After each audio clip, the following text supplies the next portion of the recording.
Eu falo sempre tanto de Santo Agostinho e talvez as pessoas não saibam muito bem como foi o seu processo de conversão.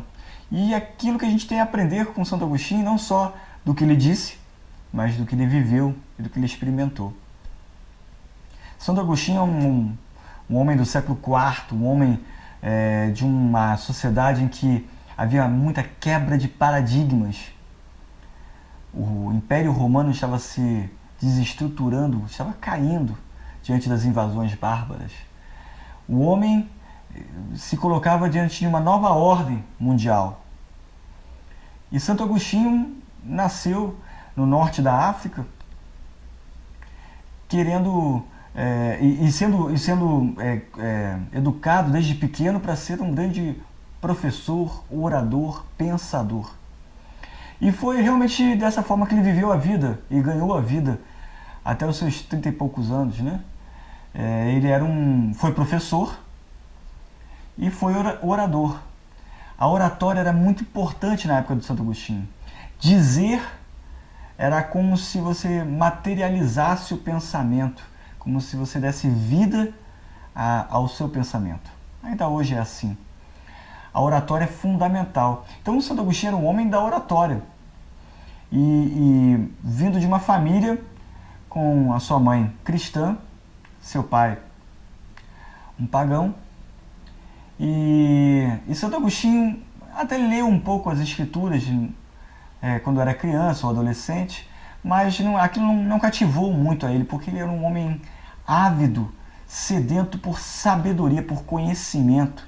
E aquelas escrituras pareciam para ele como se fossem fábulas, histórias assim, sem muito fundamento de conhecimento. Santo Agostinho era apaixonado pelo pensamento grego, né? Cícero, Hortêncio, né? O livro que mudou a vida de Santo Agostinho, Hortêncio, né?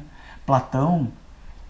Esses pensadores falavam mais daquilo que Santo Agostinho queria conhecer, porque Santo Agostinho era um homem em busca da verdade, a verdade de tudo, do mundo. Ele queria saber o sentido das coisas, o sentido da sua própria vida. E passou por várias fases, né? Entre os maniqueus eram aqueles seguidores de um homem chamado Maniqueu, e que acreditavam no bem e no mal como forças antagônicas e iguais, equivalentes em termos de importância, de vigor, de força. E passou pelos neoplatônicos, né? Pelos descendentes do pensamento de Platão. E um dia, na vida de Santo Agostinho, ele teve um encontro com um fera extraordinário da nossa história, da nossa igreja, que é Santo Ambrósio. E Santo Ambrósio pergunta a Agostinho sobre a verdade. E Santo Agostinho, um perscrutador da verdade, né, também indaga a Ambrósio sobre como encontrar a verdade. E Ambrósio diz: não se trata de você encontrar a verdade, se trata de você se deixar encontrar pela verdade. E é interessante porque em Milão, que foi onde aconteceu esse encontro de Ambrósio com Santo Agostinho, aconteceu esse encontro de uma forma extraordinária, porque Santo Agostinho, que era o homem da oratória, parou para ouvir Santo Ambrósio falar. Isso é muito legal. A gente às vezes tem essa percepção de que o exercício dos nossos dons nos aproxima de Deus, mas muitas vezes é preciso que nós calemos um pouco esses nossos talentos, essas nossas habilidades, para que Deus fale em nós. Aliás, Deus sempre precisa do nosso silêncio para que Ele fale. E ao ouvir Santo Ambrósio, Santo Agostinho de alguma maneira se sente impactado por aquelas palavras, por aquela experiência de vida de Santo Ambrósio. Santo Ambrósio era o próprio Evangelho do Cristo para Santo Agostinho. E tem uma cena da conversão de Santo Agostinho que é muito bonita, onde ele passeia por um jardim e se sente angustiado, querendo encontrar a fé e não sabendo como abraçar essa fé, cheio de dúvidas, cheio de perguntas.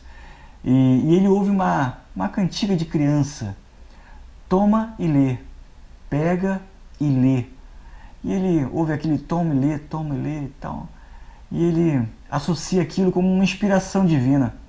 E ele pega as cartas de São Paulo e lê uma passagem das cartas de São Paulo. Eu devolvo essa agora para você. Será que você toma e lê as palavras da Sagrada Escritura com frequência? Será que você se abre à ação salvífica da palavra de Deus nas Sagradas Escrituras? Santo Agostinho leu essa passagem de São Paulo e aquilo foi definitivo, uma ruptura definitiva na sua vida. E ele, a partir dali ele mudou completamente a sua trajetória, a sua história. E ele se retira num primeiro momento para Cacicíaco, que é uma localidade, com os seus amigos, num desejo de entender a fé, num desejo de mergulhar na espiritualidade cristã, se batiza, é batizado, e posteriormente ele volta para a África. O desejo de Santo Agostinho era viver em comunidade com os seus irmãos, os seus amigos monges, e rezando, lendo as Sagradas Escrituras, escrevendo e meditando. Era um homem do saber, do conhecimento, né? Não é à toa que o símbolo dos agostinianos é um coração inflamado e um livro, né? Ciência e caridade, né?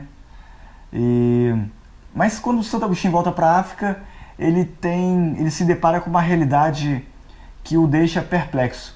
Acho que por volta de 3 ou 4 anos depois que ele voltou para a África, ele é eleito, né, aclamado, melhor dizendo, né, aclamado padre e bispo pelo povo.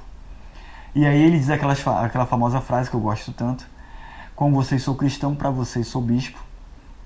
E ali ele tem uma segunda conversão, porque ele começa a entender que a espiritualidade, que a fé, não é algo para nós em si mesmado, algo fechado nas nossas necessidades, mas é para o outro. E no final da sua vida, que foi longa, uma vida muito produtiva, de muita produtividade, de saber, de conhecimento, de colocar no papel aquilo que lhe passava pela cabeça, aquilo que ele entendia sobre a fé, Santo Agostinho, no final da sua vida, vive um outro momento de conversão, que é quando ele se aproxima da morte, que ele se aproxima do fim, e ele começa primeiro a repensar tudo o que ele fez. Ele tem um livro que eu acho muito interessante, chamado Retratações, onde ele olha para trás, para todo o seu pensamento, que não foi pouco, foi muito volumoso, especialmente para um homem do seu tempo. E ele começa a refazer os passos daquilo que ele disse. Ele, mais ou menos assim, ele diz: lembra que eu falei sobre isso dessa forma? Já não penso dessa maneira, penso de outra forma. Ou então, deixa eu explicar melhor o que eu disse. E aí esse livro se chama Retratações. É interessante ver como o Santo Agostinho, um homem sábio, um homem de fé, um doutor da igreja, se retrata, explica melhor, volta atrás no que disse, e nós, tão arrogantes, no primeiro post que a gente coloca nas redes sociais, a gente sustenta aquilo com uma energia, às vezes até cruel. E Santo Agostinho, já no final da sua vida, já se aproxima da sua morte, ele pede que diminuam as visitas ao seu quarto, e ele pede para fixarem os salmos penitenciais nas paredes e no teto do seu cômodo, para que ele deitado, mesmo deitado, dormindo, descansando, convalescendo, né, da sua saúde, enfim, ele possa olhar para aqueles salmos penitenciais e rezar. Agostinho era um homem da oração. Orar para Santo Agostinho era a respiração da sua própria alma. A trajetória de Santo Agostinho é uma trajetória que nos ensina muito da nossa vida que precisa muitas vezes mudar de rumo para um rumo que a gente não sabe exatamente onde vai dar, como foi em Milão e como foi depois, quando o Santo Agostinho teve que abrir mão de alguma coisa que ele queria, por exemplo, viver apenas para a sua ordem, né? Para os seus irmãos, e viver para o povo, assumir os atributos, as funções de um bispo.